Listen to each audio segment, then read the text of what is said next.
Imagine this. You are standing in front of 70,000 people. They are screaming your name. The lights are blinding. The piano beneath your fingers has made you one of the most famous human beings alive. And inside, you feel absolutely nothing, except the need for one more line, one more drink, one more way to feel something real in a life that had become completely numb. This is not a story about rhinestones and platinum records. This is the story that Elton John's label didn't want told. The story his management buried for years. The story behind the costumes, behind the sunglasses, behind the biggest piano performances in music history. This is the story of a man who had everything the world could offer and was silently dying inside all of it. Penore, Middlesex, England, 1947. A small, quiet suburb outside London, where a boy named Reginald Kenneth Dwight was born into a house full of music and full of silence. His father, Stanley Dwight, was a Royal Air Force officer, strict, cold, emotionally distant in the way that men of that generation were taught to be. His mother, Sheila, was warm but overwhelmed. Sat at the piano because the piano never judged him. The piano never left. The piano was the only place where everything made sense. By age 3, he was picking out tunes by ear. By 11, he had earned a scholarship to the Royal Academy of Music in London. Every Saturday morning, while other kids played outside, Reginald Dwight sat in a practice room and played until his fingers ached. But here's what the documentaries gloss over. Behind that prodigy was a deeply lonely child. A boy whose parents divorced when he was 14. A boy who never felt like he fit. Too soft for his father. Too serious for other kids. Too different. And in 1950s England, different was not celebrated. Different was hidden. That feeling of not belonging, of being the outsider looking in, never fully left him. Even when he became the most famous entertainer on earth, that lonely boy from Penore was always still there, sitting at the piano, wondering if anyone truly saw him. By his late teens, Reginald Dwight was playing piano in local pubs for tips. Not glamorous, not what the Royal Academy had envisioned for him, but real, raw, and alive. He joined a local band called Bluesology. He toured as a backing band for American soul artists, and young Reginald watched. He studied every performer who walked on that stage. How they moved, how they commanded a room, how they made 80 people feel like they were the only person in the building. In 1967, everything changed. He answered an advertisement in a music newspaper. The ad was looking for talent. And in that same pile of responses was a lyricist named Bernie Taupin. They were paired together by the label. They'd never met. They would go on to write some of the most enduring songs in music history.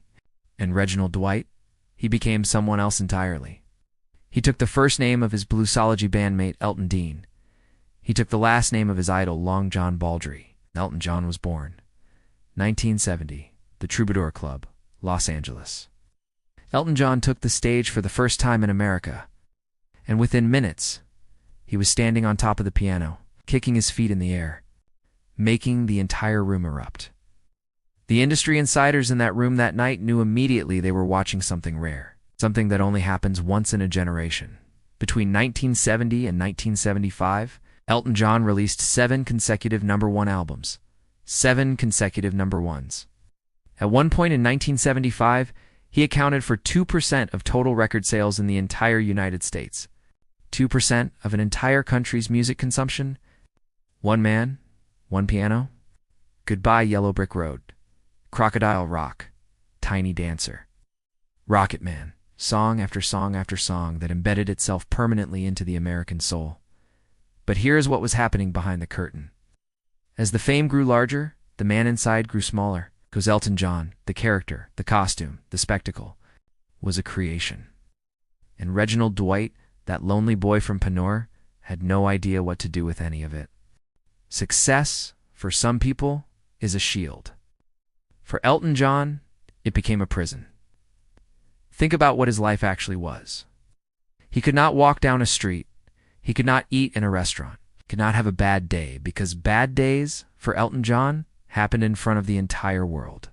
Every emotion, every relationship, every stumble. Photographed, printed, judged. And so he built walls. The costumes were walls. The bigger the glasses, the The bigger the platform boots, the further Reginald Dwight could hide behind the character of Elton John. The cocaine started in the early 1970s. Hollywood parties, record label events. It was everywhere, and nobody in that world told you to stop, because cocaine made you feel exactly what the lifestyle promised: invincible, untouchable. Like the music would never stop. But it was never just cocaine. The alcohol came with it, and came the bulimia, a disorder that Elton John has spoken about with devastating honesty, describing how he would binge and purge for years, decades, in hotel rooms around the world, alone, after performances where 70,000 people had just screamed his name. Let that image sit for a moment. 70,000 people, and then alone in a bathroom. That is the distance between what fame looks like from the outside and what it feels like on the inside. By the mid-1970s, his behavior had become erratic. He would cancel shows without explanation. He would rage at his team over nothing. He had a relationship with his manager, John Reed, that became increasingly toxic, financially and emotionally. Millions of dollars moving in directions he couldn't track or didn't want to. Because when you were using the way Elton was using, you stop asking questions. You just keep moving. Because the moment you stop, the silence comes. The silence is where the truth lives. In 1976, he made a confession to a magazine that sent shockwaves through the industry. He publicly spoke about his bisexuality. In an era when that admission could end a career overnight, the backlash in certain markets was severe. Radio stations pulled his music, fans sent letters filled with hatred, and the label quietly suggested he'd walk it back.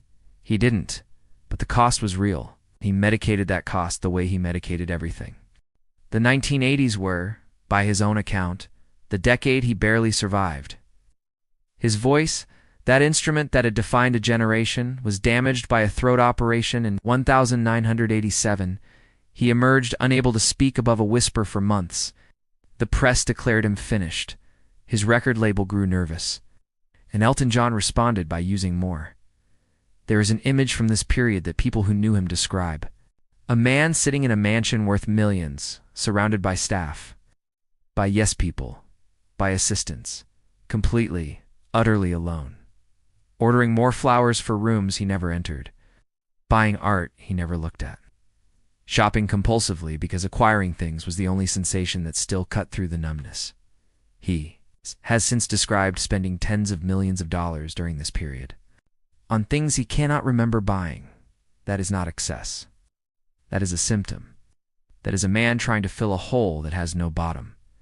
And then, December 1990, the moment that changed everything. But to understand why that moment mattered, you have to understand how close Elton John came to not being here at all. July 25th, 1990. Ryan White died. He was 18 years old, had contracted HIV through a blood transfusion, and spent his final years fighting. Not just the disease, but the fear and ignorance of an entire country. Elton John had known Ryan, had befriended him. Standing at that funeral surrounded by the reality of a young life ended, something shifted. He has described that moment as the first time in years that he felt something genuine. Real grief, real love, real presence. Not manufactured through a substance.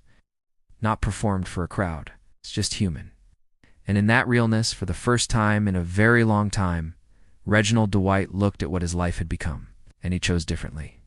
In 1990, Elton John entered treatment. He has described the first weeks of sobriety as the most terrifying experience of his life. Because the substances had been doing a job, they had been keeping everything at bay. The loneliness, the self-hatred, the grief, the fear, all of it came back at full volume the moment the chemicals stopped. He sat in group therapy sessions. Altana, one of the most famous people on earth. Sitting in a circle, in a plain room, learning how to feel his feelings without running from them, learning how to be Reginald again. The eating disorder took longer. He has been unflinchingly honest about this, that bulimia was the last thing to go, that it was the most stubborn battle, the one that required the most work, the most therapy, the most grace toward himself. Grace toward himself. For a man who had spent his entire adult life performing for the approval of others, learning to extend grace to himself was perhaps the hardest performance he ever gave. and then love, real love. In 1993, he met David Furnish, a Canadian filmmaker, not a rock star, not an industry figure, a man who saw Reginald, not Elton. They married in 2014. They have 2 sons, and by every account, it is the most grounded relationship Elton John has ever known. Here is what Elton John did with 30 years of sobriety. He founded the Elton John AIDS Foundation in 1992, just 2 years into his recovery. To date, it has raised over $600 million for HIV and AIDS programs worldwide.